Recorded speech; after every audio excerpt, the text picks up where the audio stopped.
बड़े से बड़ा बैट्समैन गेंदबाज से बात करता है नेट्स के अंदर।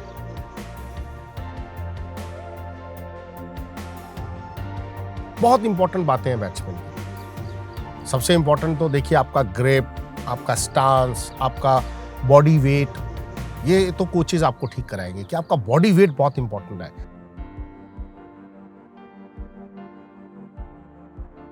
आपका स्टेमिना कैसे आएगा? जब आप भागेंगे, स्लो जॉगिंग।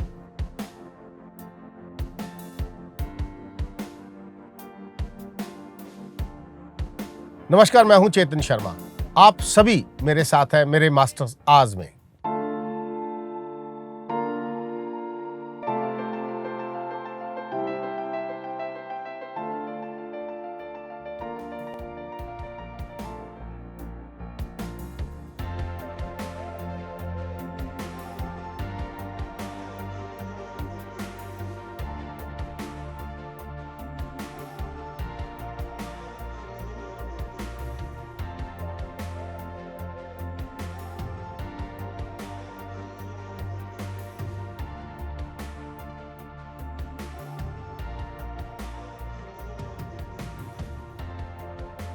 चलिए, आप बॉलर बन गए।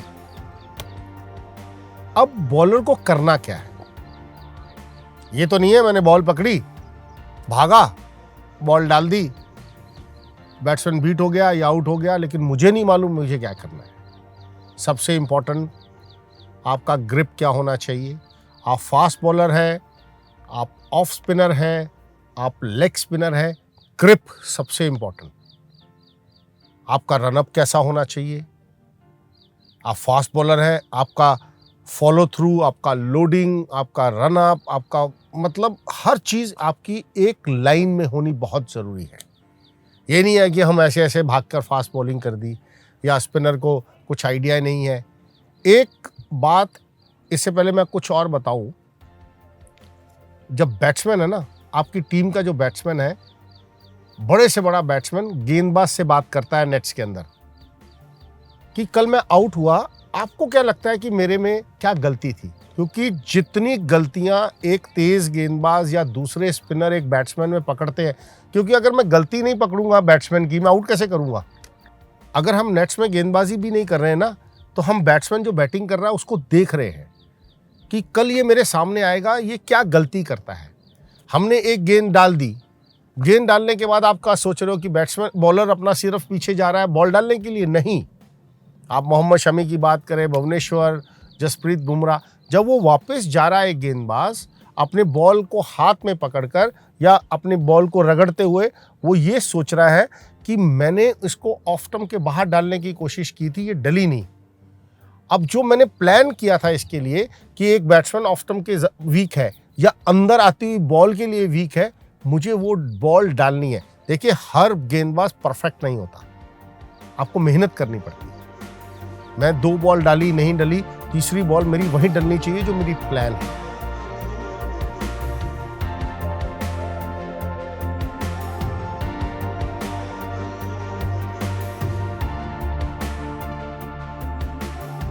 बैट्समैन की अगर हम बात करें, देखिए 100 बच्चे अगर आपके सामने खड़े हैं तो उसमें से 70 बच्चे बैट्समैन बैटिंग करना चाहते हैं। लेफ्ट हैंड बैट्समैन हो, ओपनिंग बैट्समैन हो, मिडिल ऑर्डर बैट्समैन हो, वो बैट्समैन बनना चाहते हैं।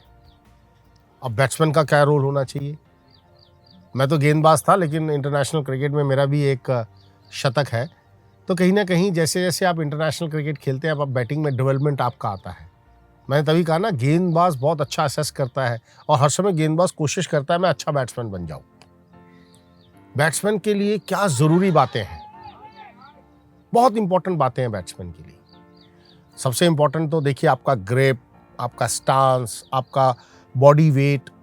ये तो कोचेज आपको ठीक कराएंगे कि आपका बॉडी वेट बहुत इंपॉर्टेंट है। मैंने कई बच्चे देखे हैं जिनका बॉडी वेट थोड़ा टिल्ट होता है, बैक फुट पे होता है, आगे की बॉल खेल ही नहीं पाते। तो गेंदबाज वो नोट कर रहा है चीज़ को, वो लग रहा है कि बैक फुट पे ज़्यादा वेट है तो ऊपर डालेगा, आप ड्राइव करोगे तो स्लिप में आउट हो जाओगे। और बहुत वेट अगर आपका आगे है, सपोज आप देखिए खड़े हो हर समय, तभी कोचेज कहते हैं ना, अपनी लाइन पे पैरेलल होना चाहिए, वेट बराबर दोनों पैरों पे होना चाहिए। अगर आपका वेट थोड़ा आगे है तो उसका मतलब ये है कि आपका जो फ्रंट फुट है, कहीं ना कहीं अंदर आती हुई बॉल आपको बहुत परेशान करेगी। तो आप अक्रॉस ज़्यादा जाएंगे, जब वेट आ गया तो अक्रॉस जाएंगे, सीधा अंदर आएगा बॉल, आपको आउट करेगा। आप देखिए जो अंदर आते ही गेंद पर आउट होते हैं उनका थोड़ा कहीं ना कहीं वेट का समस्या होती है। तो सबसे इम्पॉर्टेंट है अपना वेट कैसे ट्रांसफ़र करना है और दोनों पैरों पे इक्वल वेट कैसे हो, वो सबसे इम्पॉर्टेंट है। कई बच्चों को मैंने देखा है कि आप लोग जब नॉन स्ट्राइकिंग एंड पे होते हो ना, आप इधर उधर देख रहे होते हो, कभी उधर देख रहे हैं, कभी क्राउड में देख रहे हैं। नहीं, आपको किसको देखना है? गेंदबाज को। वो भाग रहा है, उसका हाथ, उसने अगर ऐसे सीम, क्योंकि आप नॉन स्ट्राइकिंग एंड पे खड़े हैं, आप बहुत क्लोज है, सबसे क्लोज आप हैं गेंदबाज के, कि उसने अगर बॉल ऐसे पकड़ी है तो जो बॉल डाली वो आउट स्विंग हुई। इन स्विंग कब हुई? जब उसने बॉल का सीम ऐसे रखा है या उसका हाथ कहीं ऐसे था, वो आप नॉन स्ट्राइकिंग एंड से असेस कर रहे हैं। स्पिनर है, उसका ये ग्रिप है, या उसके जो हाथ में कहीं उसने थोड़ा हाथ सीधा किया, रिस्ट सीधा किया, तो ये बॉल सीधा चला गया। ये कहाँ आप देखेंगे? जब आप बैटिंग कर रहे हैं तब नहीं आप देख पाएंगे, जब आप नॉन स्ट्राइकिंग एंड पे खड़े हैं। तो मैंने कई बच्चों को देखा है कि नॉन स्ट्राइकिंग एंड में खड़े होके इधर उधर देख रहे हैं, फील्डर्स की तरफ से बातें कर रहे हैं, अंपायर के साथ बातें कर रहे हैं। नहीं, आपने देखा होगा जहीर खान कभी बॉल को हर समय लेफ्ट हैंड में दूसरे हाथ में रखते थे, ट्रांसफर करते थे, जवागल श्रीनाथ ट्रांसफर करते थे कि नॉन स्ट्राइकिंग एंड को पता ना लगे। आप मेरे अगर पुराने वीडियोस देखेंगे, आप देखेंगे मेरा हाथ हर समय यहां रहता था, कि नॉन स्ट्राइकिंग एंड को, स्ट्राइकिंग एंड को तो बिल्कुल नहीं, नॉन स्ट्राइकिंग एंड को भी ना मालूम पड़े कि मेरा बॉल का सीम का पोजीशन क्या है, रिवर्स स्विंग हो रहा है, जो शाइनिंग पार्ट है वो कहाँ है, तो आप छुपा के आते हैं। लेकिन आपकी कहते हैं ना, नज़र इतनी सीधी अच्छी होनी चाहिए कि आपको पता लगे कि आपका गेंदबाज क्या कर रहा है, और वही आपको नॉन स्ट्राइकिंग एंड को बताना है। तो इसलिए बैटिंग सिर्फ बैटिंग का आर्ट नहीं है, आपको गेंदबाज की कमियां निकालनी है कि आप रन कैसे बनाएंगे, वो कहाँ कमज़ोर है, क्या मैं अगर स्टेप आउट करके इसको मारूं, इसका दिल कमज़ोर है कि उसके बाद ये अपनी लेंथ भूल जाएगा। ये भी असेसमेंट हमारी होगी।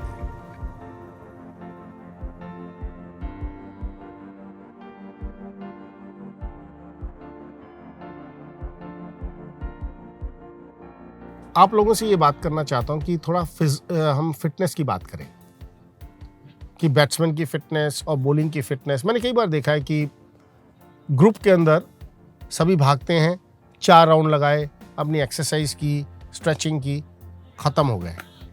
गेंदबाजों के लिए देखिए, मैं ये नहीं कहूँगा, आजकल अगर आप यो टेस्ट की बात करें, यो टेस्ट एक पॉइंट है जो सबको पास करना है। वो आप बैट्समैन हो, गेंदबाज हो, कोई मैटर नहीं कर रहा, आपको फिटनेस लेवल उतनी रखनी है। लेकिन गेंदबाज को उसके ऊपर मेहनत करने की ज़रूरत है। आपका स्टेमिना कैसे आएगा? जब आप भागेंगे, स्लो जॉगिंग, लंबे 10-10 किलोमीटर। ये नहीं कि हर रोज भागना नहीं जरूरी होता। देखिए, ये आपके कोचेस बताएंगे, आपके ट्रेनर्स बताएंगे आपको कौन से मसल के लिए कौन सी ट्रेनिंग करनी है। एक फास्ट बॉलर के लिए बैक, उसकी थाइस, उसकी नीज, उसका अपर पार्ट, शोल्डर्स। आज भी मेरे शोल्डर्स देखेंगे आप दबा नहीं पाएंगे, क्योंकि आपने वो ट्रेनिंग की है। आपका क्या है, आपने जब गेंदबाजी की, आपका जोर कहाँ लग रहा है? ये पूरा बॉडी का जोर लग रहा है, जो बैट्समैन का नहीं लगता। तो इसलिए एक फास्ट बॉलर को अलग ट्रेनिंग करनी है, आपके ट्रेनर्स आपको बताएंगे। और बैट्समैन के लिए भी आसान नहीं है। देखिए, अगर आपने आज 200 रन बनाए हैं तो कम से कम 400 गेंदें खेली हैं, पूरा दिन ग्राउंड पे खड़े हैं। आपको उस stamina, running between the wickets, आपको एक स्प्रिंट लगानी है अपना रनआउट बचने के लिए, तो वहां भी बहुत जरूरी है। लेकिन जो एक्सरसाइज है, जो मसल डेवलपमेंट है, लेकिन आप विराट कोहली को देखेंगे, मुझे लगता है वो फास्ट बॉलर से ज्यादा मेहनत करते हैं। वो आपको बेसिकली फीचर्स बताएंगे। आप फील्डर हैं, और आजकल तो कुछ ऐसा नहीं है कि सिर्फ, एक ज़माने में था कि फास्ट बॉलर्स ही सिर्फ बाउंड्री लाइन पे खड़े होते थे। आजकल तो देखिए, विराट कोहली खड़े हैं पीछे जाके बाउंड्री पे, रोहित शर्मा को पीछे बाउंड्री पे भेज देते हैं। बाउंड्री पे किसको भेजा जाता था एक ज़माने में? जिसका थ्रो बहुत अच्छा होता था, शोल्डर, जिसका थ्रो कि आप 1 रन बचा पाए। आजकल किसी को भी भेज देते हैं। तो इसका मतलब आपकी डेवलपमेंट एज ए बैट्समैन, आपके मसल डेवलपमेंट भी अपने ट्रेनर से आपको पूछनी पड़ेगी कि आपकी डेवलपमेंट क्या है। तो हर प्लेयर की उसकी बॉडी के अकॉर्डिंग एक डेवलपमेंट है, लेकिन एक तेज गेंदबाज का स्टेमिना जब तक नहीं होगा तो 30 ओवर आप कैसे डाल पाएंगे। 30 ओवर, अगर रणजी ट्रॉफी खेल रहे हैं तो 27 से 30 ओवर डालने पड़ते हैं। वो डालने के लिए वो एक स्पेल में नहीं डालने, 3 स्पेल में अपने आप बॉडी को गर्म रखना है, अपने आप को चुस्त रखना है। तो कहीं ना कहीं फास्ट बॉलिंग टफर है देन दूसरे प्लेयर से, लेकिन फिटनेस बराबर की होनी चाहिए, वो सबसे इंपॉर्टेंट है। ये आपको ध्यान रखना है कि मैं क्या हूं। अच्छा फील्डर तो सब बहुत जरूरी है, उसके बिना तो आजकल सर्वाइव नहीं करोगे। बैट्समैन हो तो आपकी अलग ट्रेनिंग है, फास्ट बॉलर हो तो आपकी अलग ट्रेनिंग है। अपने फिजियो से पूछिए, अपने कोचेस से पूछिए, अपने ट्रेनर से बात करें, आपको बहुत अच्छा असेसमेंट करेंगे आपका और आपको बताएंगे। लेकिन फिट रहना सबसे इंपॉर्टेंट है।